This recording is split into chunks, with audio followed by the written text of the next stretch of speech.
some more shit, man. Fuck that shit to my secret.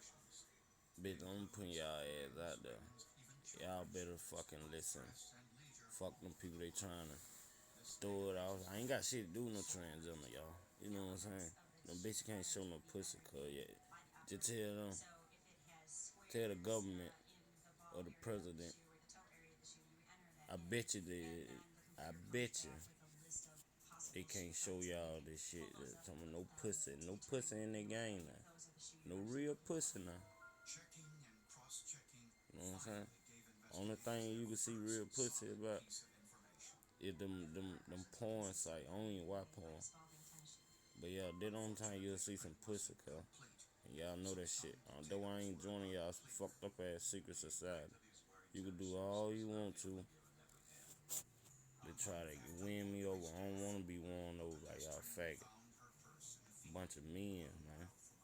But here goes some shit about y'all, about these faggot ass niggas. Listen to me, I ain't got shit to do with no transgender. God ain't got nothing to do with that. You know what I'm saying? God went there, make y'all be a damn transgender. And you a woman or a girl. He not gonna change you. Woman or a girl, or a man, or a boy. These folk him so fucked up in the world, cuz I swear I bet you if they wanted to hide that shit, they can't hide, cuz all of them be walking around smelling like shit.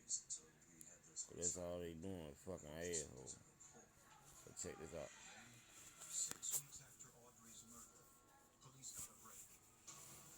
How did this all begin? What's the history of this ideology? I mean, why has it got such a traction? Well, it started kind of in a benign way. If you think that Alfred Kinsey is benign in the late 40s, and he was friends with Dr. Harry Benjamin, who Kinsey brought a young effeminate boy to Benjamin and said, "I think this is a candidate for reassignment surgery," and so. Benjamin began to introduce him to hormone therapy and found a doctor. This was in New York, I believe, at the time, and sent the boy off to Europe to have the reassignment surgery after he underwent the hormone therapy. But strangely enough, the boy was totally gone from all records after he went for the reassignment surgery. They don't know if he committed suicide. They don't know if he died. To this day, there is no record of what happened to that young boy that was the very first case. Now, Benjamin then had a friend named Dr. Money who worked at Johns Hopkins in Maryland, Johns Hopkins Hospital. And what's interesting about Money, Benjamin, and Kinsey is they were all pedophile activists. So the roots of transgender behaviors, cross-gender behaviors, actually is founded in pedophilia. They were all very strong pedophilia activists. What's the connection there? The connection is the three men that I have mentioned, all felt it was quite appropriate for adult men to have sex with young boys. And I don't know if they were getting more sexually aroused by the fact that these boys were dressing as girls, which is a suspect, if that was just an additional arousal factor for them. But it's for some reason, the two things have come out together. Yes, they came out together. And so we know that the very first case that Money worked with at Hopkins was the Raymer twins, and the story about how when he changed one young boy from a botched circumcision that happened in Canada, he changed him into a girl. It was twin boys, and one of them became a girl.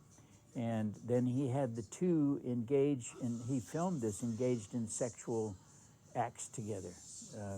And so we have, from its origin, we have sexual abuse, don't we? That I've mentioned. It started from the very, very first cases that we have in the country, in the U.S.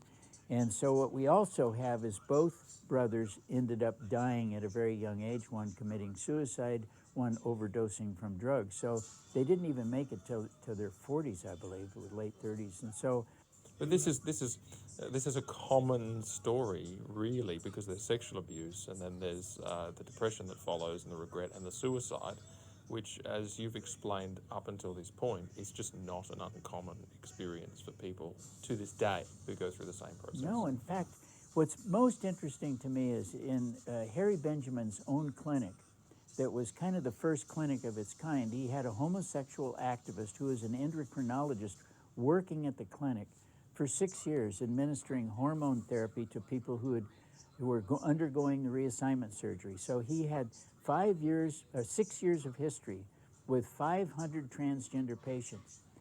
And so if you think it's just me, this is so interesting. 1979, Dr. Illenfeld came out to a group of psychologists in Tappan, New York, and said, what I'm seeing now after 6 years is too much unhappiness and too many suicides of people who have undergone reassignment surgery. I am no longer going to offer hormone therapy. I'm going into psychiatry so I can help the poor people. So we knew in 1979 that reassignment surgeries and hormones was a total disaster. We had it from Money with his own two first brothers, both died, sexual abuse. And now I'm seeing the very same things here 50 years later. People reporting they were sexually abused, they're unhappy. We still have reports of suicide. No one seems to pay attention. They just listen to the glorified activists talking about, oh, the government needs to support it. But really, do we need to be supporting people toward suicide and cross-gender behaviors when, in fact, the history is horrible? I mean, despite all of this, it seems the only trajectory for this. You heard it? Yeah, I want to talk about the government need to be representing that shit. And the history fucked up behind that. Y'all people killing each other and shit, man, behind that gay ass shit. I'm about to join that sissified ass shit. Telling you can't operate this shit right. That's why y'all walking around with no pussy. Has been upwards. It's got more and more traction. It's got more and more social acceptance, and it's being more and more indoctrinated into the community at large and into children in particular. I don't know whether you have any thoughts on how on earth that just continues unabated. Well, yeah, it's primarily whatever political party's in power that, it's going to, if it's the party that supports that behavior, then it's going to gain traction. If that party's out of favor and not in there, then it's going to lose traction.